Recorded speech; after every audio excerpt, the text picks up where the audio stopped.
ఈ సినిమాలో బాలకృష్ణ గారు ఒక డాకుగా మనకు కనిపిస్తారు. ఈ సినిమాలో యాక్షన్, కామెడీ, సెంటిమెంట్లు అన్నీ ఉన్నాయి. కథ విషయానికి వస్తే ఒక రొటీన్ మాస్ మసాలా కథ అని చెప్పవచ్చు. ముఖ్యంగా ఫస్ట్ హాఫ్ మెప్పిస్తుంది. బాలయ్య ఇమేజ్ కి తగ్గట్లు డైలాగ్, మాస్, యాక్షన్ ఎపిసోడ్స్ దర్శకుడు బాబీ కొల్లి బాగానే సెట్ చేశారు. యాక్షన్ ఎపిసోడ్స్, బాలయ్య క్యారెక్టరైజేషన్ అంతా బాగుంది. ఇంటర్వెల్ బ్యాంగ్ అయితే చాలా బాగుంది. కానీ సెకండ్ హాఫ్ కొంచెం డల్ గా అనిపించింది. బాలకృష్ణ తన పాత్రకి పూర్తి న్యాయం అయితే చేశారు. ఆయన యాక్షన్ సీన్స్, డైలాగ్ డెలివరీ అద్భుతంగా ఉన్నాయి.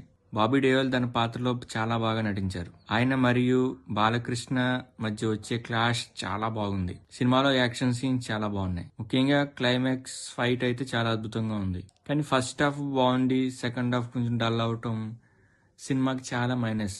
తమన్నా బ్యాక్గ్రౌండ్ స్కోర్ కానీ సాంగ్స్ అయితే చాలా బాగున్నాయి. ఇక మైనస్ పాయింట్స్ వచ్చేసరికి కథ కొత్తదనంగా ఏమీ లేదు, రొటీన్ గా ఉంది. స్క్రీన్ ప్లే కొన్ని చోట్ల వీక్ గా అనిపించింది. డాకు మహారాజ్ ఒక పక్క mass masala entertainer. Balakrishna fans కి అయితే ఈ సినిమా ఖచ్చితంగా నచ్చుతుంది. కానీ కొత్తదనం కోరుకునే వారికి ఈ సినిమా అంతగా నచ్చకపోవచ్చు. This the review of Daaku Maharaaj. ఇలాంటి మోర్ వీడియోస్ వస్తూనే ఉంటాయి.